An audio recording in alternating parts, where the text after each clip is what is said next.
যাচ্ছি আজকে ঠাকুর দেখতে। আজকেই মনে হয় লাস্ট, কালকে মনে হয় ঠাকুর বিসর্জন দিয়ে দেবে। তো এই দুদিন আর যেতে পারিনি, যেহেতু যেদিন পুজো ছিল কালী পুজো, সেদিন মোমবাতি দিয়েছি, মানে বাবা দিয়েছে, আমি ছিলাম, তো ছেলেও ছিল, সেদিনকে যাওয়া হয়নি। আর মাও বললো না যে মোমবাতি দিয়ে হবে, সেদিনকে যাবো না। আর কালকে মানে গতকালও যাওয়ানি, তখন মাথা নাড়িয়ে যাচ্ছে, মানে তোর সাথে কথা বলছি। সবসময় এরকমই করে, কোনো কথা বললো সাথে যাই কথা বলবা বা যা কথা বলি আমরা, ও মাথা নাড়িয়ে, বুঝুক আর না বুঝুক মাথা নাড়িয়েছে। তো হ্যালো মামাম দাঁড়াও। তো গতকালও যাওয়া হয়নি, একটা কারণ ছিল, সে কারণের জন্য যাওয়া হয়নি। এই যে মামাম নেমে যাচ্ছে। তো এখন যাবো, বাবার শরীরটা খুব একটা ভালো নেই, তো বাবা বলো না তাও যাবো। বাবা একটু শুয়ে রয়েছে, মায়ের রেডি হলে, না আমরা রেডি, আমি ছেলে রেডি হয়ে গেছি, ছেলেকে প্যান্টটা পরাবো। তো মা রেডি হলে বাবাকে ডাকবো, মাও রেডি হচ্ছে। আর আমি ওই ঘুম দিয়ে উঠেছি 6:45 সময়, উঠে মশলা করার বাকি ছিল, মশলা ছিল না একদম, পেঁয়াজ আদা রসুন টমেটোটা কাটতে ভুলে গেছি, যাই এখন মনে পড়লো। লঙ্কা কেটে একদম পেস্ট করে রেখে দিয়েছি, টমেটো যখন রান্না করবো তখন দিয়ে দেবো, তাহলেই হবে। তো এমনি লঙ্কাও দিচ্ছি রে, তোর মতো দিয়েছিলাম, পেস্ট করে রেখেছিলাম, কারণ কালকে আবার সকালেই রান্না আছে।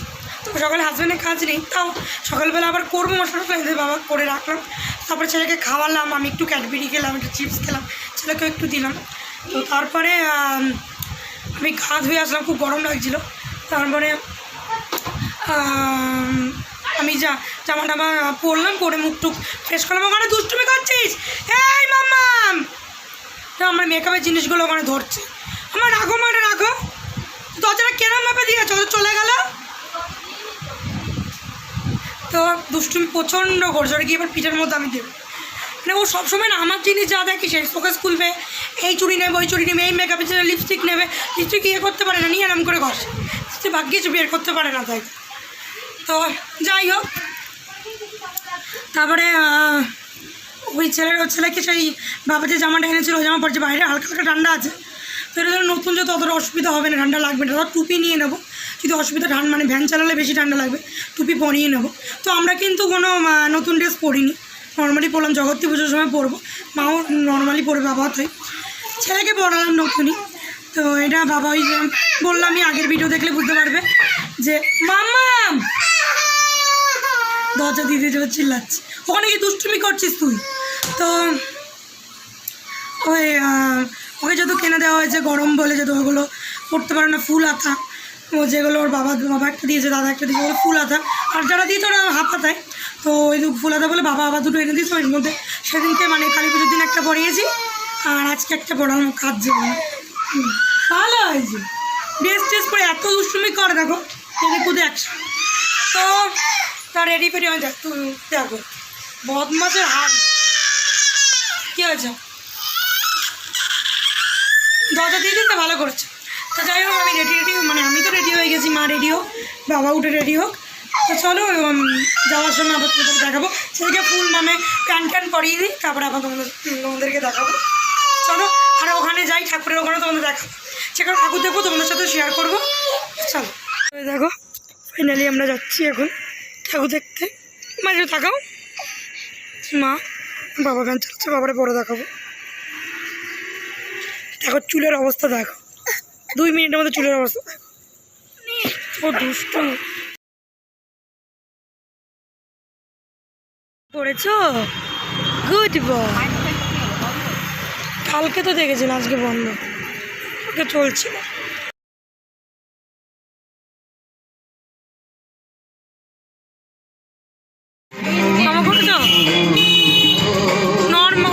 মোবাইল ফোনটি ব্যবহার করুন। দ্বিতীয়ত, পুকুরের পাড় দিয়ে ব্যারিকেড দেওয়া হয়েছে, অনুগ্রহ করে তাতে হাত দেবেন না। তৃতীয়ত, লেজার শো শেষ হওয়ার পরে আপনার ডান দিক দিয়ে ধীরে ধীরে সেতুর ওপর দিয়ে মন্দিরে প্রবেশ করুন। ধন্যবাদ। শুরু হচ্ছে, যাবো ওই দেখ কি হচ্ছে, দেখ ওই দেখ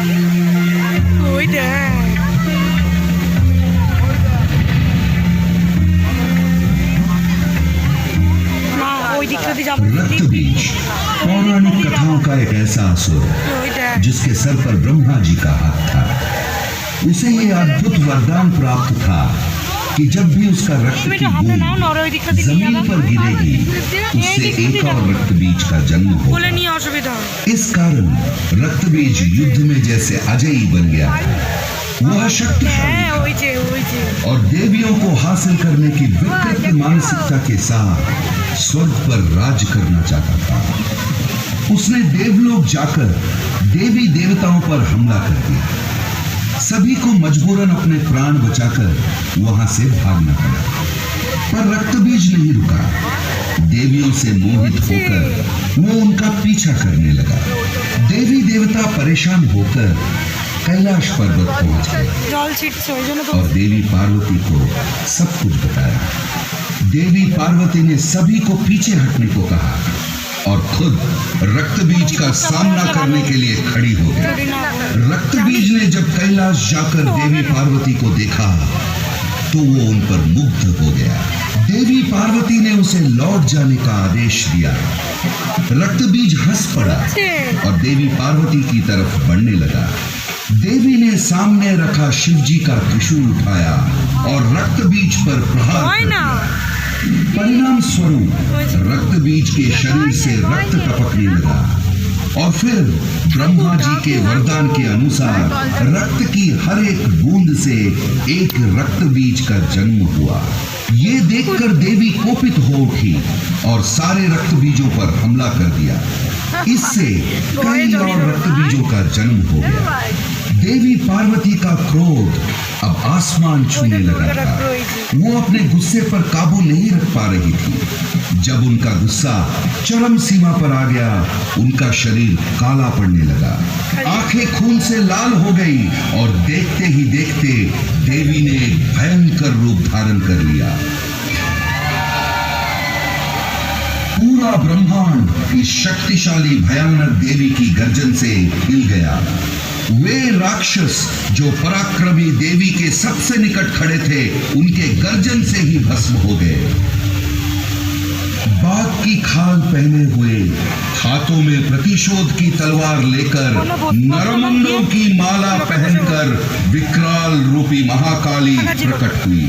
वो इतनी भयानक थी कि रक्तबीज डर के भागने लगा। मां काली ने एक भयंकर गर्जन किया और रक्तबीज के पीछे दौड़ने लगी। काली मां ने शक्तिशाली प्रहार किया और वो एक एक करके असुरों को निर्मम तरीके से चीरने लगी। पर उससे और रक्तबीज पैदा होने लगे। प्रलय सी क्रोधित मां काली, उनके क्रोध से सारा संसार जलने लगा। उन्होंने एक हाथ से रक्तबीज के सर को पकड़ा और तलवार से उसके सर को धड़ से अलग करके उसे खप्पर में रख दिया ताकि एक बूंद रक्त भी धरती पर ना गिर सके। फिर वो रक्तबीज के शरीर को निकल गई। काली मां की एक ही सांस में बाकी असुर भी उनके मुंह में समा गए और मां काली की चीरती हुई हंसी की आवाज से आसमान कांप उठा। इस तरह असुरों के नायक रक्तबीज का भयानक वध हुआ।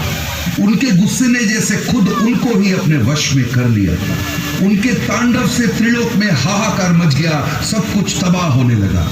देवी देवता चिंतित होकर महादेव के शरण में गए। महादेव भी कालिका को रोकने का साहस नहीं कर पाए। ऐसा लग रहा था जैसे कुछ भी नहीं बचेगा और फिर से जीवन का पतन हो जाएगा। महादेव के पास अब देवी को रोकने का एक ही रास्ता था। वो काली मां के सामने एक शव की तरह लेट गए। देवी तांडव करते हुए आगे बढ़ रही थी कि अचानक उनका पैर महादेव के शरीर से टकराया और वो शिव जी के ऊपर अड़ी हो गई। जब उन्होंने नीचे देखा तब उन्हें एहसास हुआ कि जिन्हें वो अपने पैरों के नीचे कुचल रही थी वो उनके पति साक्षात भगवान शिव। ওই দিক থেকে তো যাবো तब जाकर मां काली शांत हुई। इस प्रकार खत्म हुआ रक्तबीज का आतंक और मां काली का तांडव। এই তো চলো मां काली के शरण में दीपावली के एक दिन पहले काली चौदस मनाई जाती है। এই তো ওই इस दिन को काली এই पूजा দিক থেকে যাবো ঠাকুর দেখবে না और इस दिन को नरक चतुर्दशी के नाम से भी जाना जाता ঠাকুর দেখবে মধ্যে কিছু অসুবিধার সৃষ্টি হয়েছিল। চলো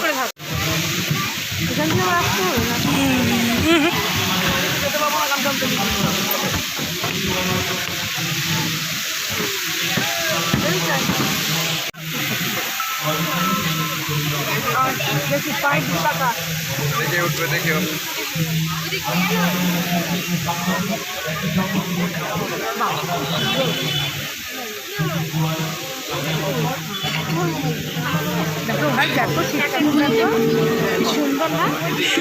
দর্শকবৃন্দ, অশোকনগর অগ্রদূত ক্লাবের সার্বজনীন শ্রী শ্রী শ্যামাপূজা কমিটির পক্ষ থেকে শুভ দীপাবলির প্রীতি ও শুভেচ্ছা জানিয়ে আপনাদের কয়েকটি কথা জানিয়ে রাখি।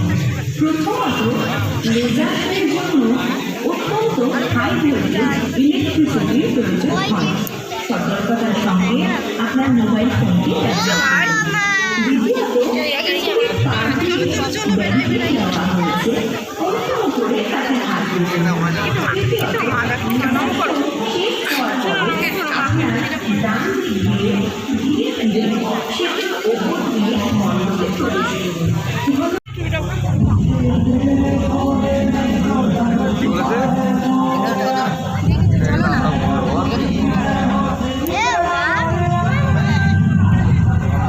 দেখেছো? হ্যাঁ, কি ভয় পাচ্ছে না। সেতু মানে সেতু বলছে টিন দেবা, টিন দিয়ে যেতে হবে ওখানে, টিন দেবা। আমার দেখছো কিরকম হচ্ছিল, এবার স্লিপ, খুব রিস্ক ছিল। আমি ঠিক করে ভিডিও করতে পারিনি, অতিরিক্ত রিস্ক ওই জায়গা, অতিরিক্ত মানে জলগুলো পুরো ছিটছে। আর কি অবস্থা বলো বাবা, চারিদিকে মানে পিছল জল দেয়। আর এ তো ভয়ে আমাকে জড়িয়ে ধরছে, বলছে যেতে। আমি দাঁড়া, সবাই না গেলে কী করে যাবো। আমার মা বলছে চল হয়েছে। আমি দাঁড়াও পুরোপুরি দেখি কি দেখাচ্ছে সিনারিটা। ঠাকুরের কালী ঠাকুরের দেখিয়েছে, সুন্দর। ভয়ে জড়িয়ে ধরছে, চুমু খাচ্ছে, ভয়ের চোটে। না, আগের বারে ভালো করছে। সবই 2 বছরে 3 বছর জলেরই বেশি করে, মানে ঝর্নার জল থাকবে, তাই তো? তুমি তো কিছুই জানো না।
এই তো আরেকবার ভালোভাবে করো, সুন্দর করে।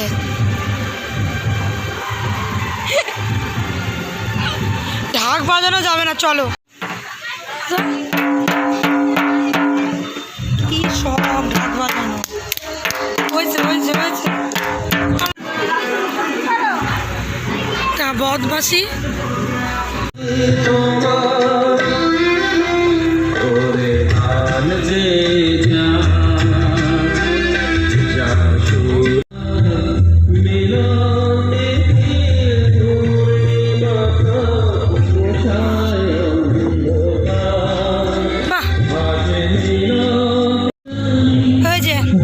ঢাক বাজাচ্ছে, ওখানেও ঢাক বাজাচ্ছি, হাসি দাও, ওখানেও ঢাক বাজাচ্ছিল।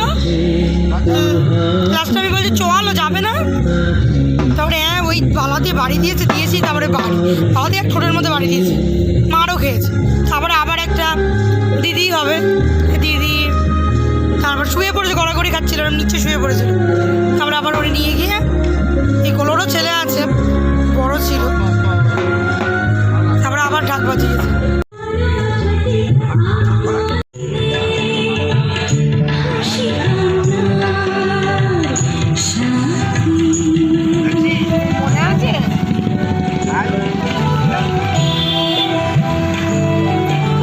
আসলাম, ড্রেস ছাড়লাম, এখন ছেলেকে খাওয়াবো। তো কম বেশি অনেক ঠাকুর দেখিয়েছি, তো যেগুলো নর্মাল ঠাকুর সেগুলো দেখিয়েছি, দু একটা দেখাতে পারিনি। আমরাও ঢুকিনি, এই দিক একবার, এই দিক গলি একবারে, মানে দুই দিকে দুটো ঠাকুর, তো দুই দিকে দুটো গলিতে ঢুকতে পারিনি, মেন রোড দিয়েই দেখেছি। তো মানে ওই গলির ঠাকুরগুলো কম বেশি দেখাতে পারিনি, আমরাও যাইনি, তো দেখাতে পারি। আর আমাদের এখানে একটা ঠাকুর হয়েছে, ওটা খুব সুন্দর হয়েছে, সহজ পাটের হয়েছে, এগুলো হয়েছিল, মানে আঁকার লেখা হয়েছে। তো ওটা আমাদের ক্লাবের অনেকেই ছিল, লজ্জা, আমি আর ভিডিও করিনি, নাহলে করতাম। তো ফটো তুলতে পারিনি, ভিডিও করতে পারিনি।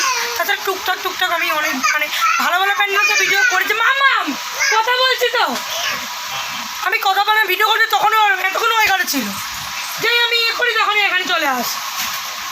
তো ওই ঘরে যাও, ওই ঘরে ওকে নিয়ে ওই ঘরে যাও। আমরা কিন্তু কিছু খাইনি, এটা বলতে ভুলে গেছিলাম, কিছু খাইনি। মা বলছিল আইসক্রিম খাওয়া যাবে, ঘরে বললাম ফুচকা খাও, তো ফুচকার দোকানটা উঠে গেছিলো, তো ওই দোকান থেকে ভালো, মানে ওই দোকানে ভালো করে উঠে গেছিলো, খাইনি। হাওয়াই মিটে খেতে বললাম, আরে মা খেলো না। তো মা এখন বলছে যে কিছু খেলাম না। আমি খেলে না কেন? মা আবার বলে গেছে যে এখান থেকে বলে গেছে, আমি বলছি রোল খাবো, বলেছে রোল খাবো, বলছে না, আমি তো বাবার কাছে রোল খাবো, তো বলছে না বা আমি খাবো, বাড়িতে রান্না রয়েছে, এই রয়েছে। তাহলে অন্নকূট ছিল, অন্নকূটের ছিল, তো আমাদের এই নাট মন্দির থেকে বৌদি বললো, বৌদিকে দাদা বলেছিল, তো বৌদি আবার বললো, বাবা আবার নিয়ে আসলো ডাল, সোয়াবিনের তরকারি, শাক এগুলো দিয়েছিলো, ভাত দিয়েছিলো, ঘরেও ফুলকপি তরকারি, মাছের ঝোল ছিল। কেন মা বললো যে দরকার নেই, বাড়িতে এসেছি খাবো, তো খেলে পেট ভরে যাবে, আর খেতে পারবো না, জগদ্ধাত্রী পুজোর সময় খাবো। বাবা বললো তোমরা কোথাও দাঁড়াও না, বলছো তুমি কি খাইয়েছো? আমিও তাই বললাম যে তুমি কি খাইয়েছো, দাঁড়িয়ে তো ছিলাম ঠাকুর দেখতে গেলাম। তো বাবা বললো, আমি বললাম ঠিক আছে জগদ্ধাত্রী পুজোর সময় যাবো। আমাদের আবার নিরামিষ করে, মানে দশমী, মানে জগদ্ধাত্রী পুজোর পরের দিন, মানে দশমী পুজো পরের দিন, তারপরের দিন একাদশী, নবমী, জগদ্ধাত্রী পুজো যেদিন জগদ্ধাত্রী পুজো সেদিন নবমী। তো এই জন্য যেদিন পুজো সেদিন যেতে হবে না, আগের দিন যদি ঠাকুর চলে আসে আগের দিন যেতে হবে, কিছু করার নেই। নাহলে ওই পরের দিন গেলেও হয়তো সেরকম আইসক্রিম ছাড়া কিছু খেতে পারবো না, আর একাদশীর দিন গেলে তো কিছুই খাওয়া যাবে না। আর একাদশীর দিন পাঠে যাই, এখন আবার পাঠে যাচ্ছি, ছেলের জন্য যাওয়া খুব মুশকিল, হেভি চিল্লায় ওখানে, কি মাঝে তো যাওয়াই বন্ধ করে দিয়েছিলাম। ছেলে যখন একদম ছোটো ছিল তখন যেতাম, তারপরে তো যাওয়া বন্ধ করে দিয়েছিলাম, আমাগুলো যখন দিত তখন যেতাম। এখন আবার যাচ্ছি, দেখি এবারও যেতে পারি। চলো ছেলেকে খাইয়ে নিই।